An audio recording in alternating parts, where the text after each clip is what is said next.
Assalamualaikum warahmatullahi wabarakatuh.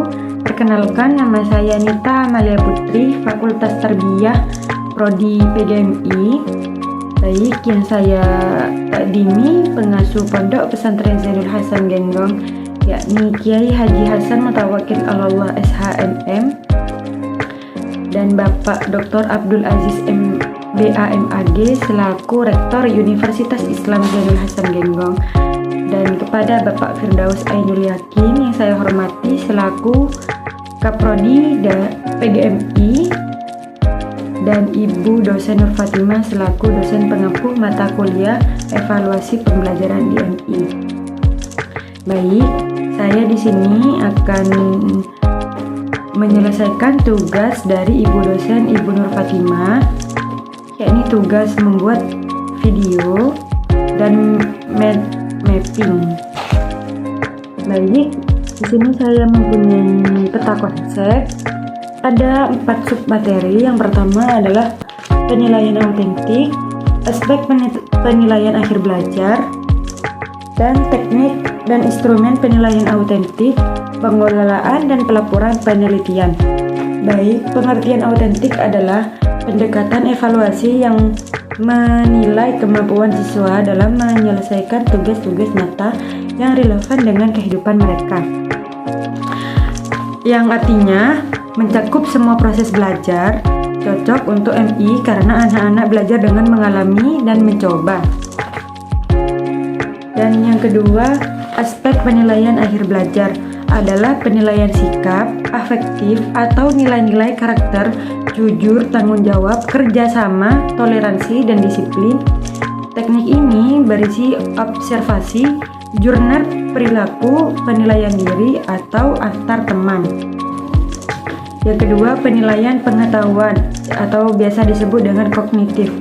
Penguasaan materi, teknik, tes tulis atau esai dan pilihan ganda, tes lisan, tugas individu atau kelompok, mempertimbangkan pendekatan tematik dan interaktif. Baik, yang terakhir, penilaian keterampilan atau biasa disebut psikomotorik. Penerapan pengetahuan melalui praktik, teknik atau unjuk kerja, proyek, portofolio, atau produk nyata.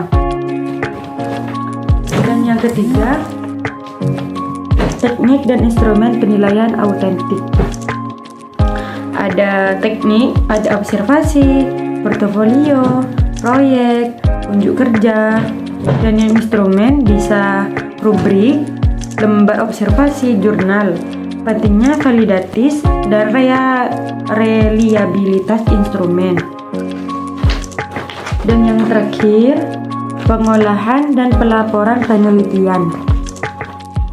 Ada pengolahan data, analisis data dari berbagai teknik untuk menentukan tingkat pencapaian kompetensi.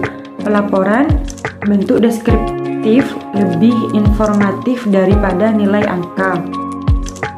Menjelaskan aspek yang sudah baik dan perlu diperbaiki. Baik,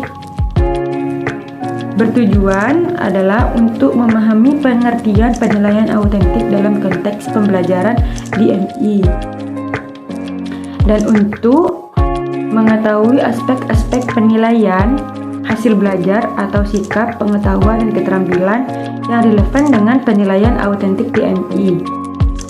Yang ketiga, untuk mengidentifikasi teknik dan instrumen yang tepat untuk menilai sikap, pengetahuan, dan keterampilan siswa melalui penilaian autentik di MI. Yang terakhir, untuk menjelaskan cara mengolah dan melaporkan hasil penelitian autentik di MI agar efektif dan informasi bagi guru, siswa, dan orang tua.